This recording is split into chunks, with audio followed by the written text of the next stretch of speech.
अस्सलाम वालेकुम, कैसे हैं आप सब? उम्मीद है कि मानव सेहत की बेहतरीन हालत में होंगे। आज की हमारी रेसिपी है बीफ पिज़्ज़ा रेसिपी।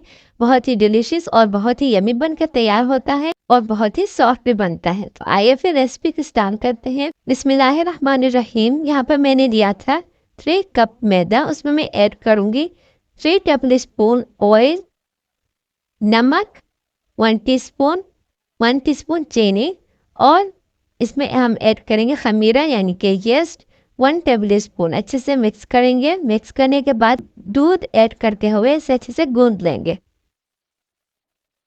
आटा हमने गूंद दिया है और इसे हम रेस्ट होने के लिए रख देंगे फॉर 30 मिनट्स ताकि ये अच्छे से फूल जाए। और फिर हम यहाँ पे बनाएंगे बीफ, जिसके लिए यहाँ पर मैंने लिया था ऑयल 3 टेबल स्पून, प्याज 1 अदद, शिमला मिर्च 1 अदद, टमाटर 1 अदद और हरी मिर्च। इन सबको अच्छे से मिक्स कर लेंगे और इन्हें कुक करेंगे 5 मिनट के लिए। उसके बाद यहाँ पे मैंने ऐड किया था 1 टीस्पून नमक, 1 टीस्पून काली मिर्च, 1 टीस्पून ज़ीरा पाउडर, 1 टीस्पून हल्दी और 1 टीस्पून गरम मसाला। इसे भी हम अच्छे से मिक्स कर लेंगे। और फिर यहाँ पे मैंने ऐड किया है बीफ। बीफ ऐड करने के बाद ये बहुत ही जल्द कुक हो जाता है क्योंकि ये स्पेशली पिज़्ज़े के लिए बनाए जाते हैं। इसे हम अच्छे से मिक्स करेंगे और इसे कुक करना होता है तकरीबन 5 से 10 मिनट। ये कम्प्लीटली कुक हो जाते हैं।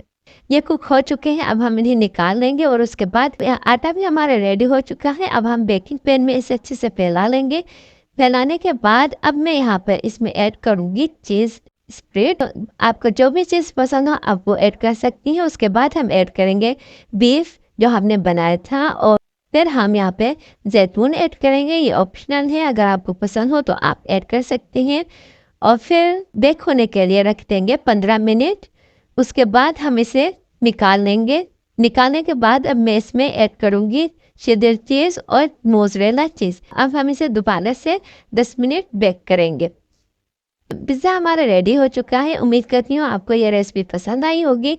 अगर आई हो तो प्लीज़ मेरे चैनल को लाइक, कमेंट और सब्सक्राइब कर लीजिए। और कमेंट में आप मुझे बताएं कि आपको कौन सा पिज़्ज़ा खाना ज़्यादा पसंद है। तो फिर मिलते हैं नई वीडियो के साथ, नई रेसिपी के साथ। खुदा हाफिज़।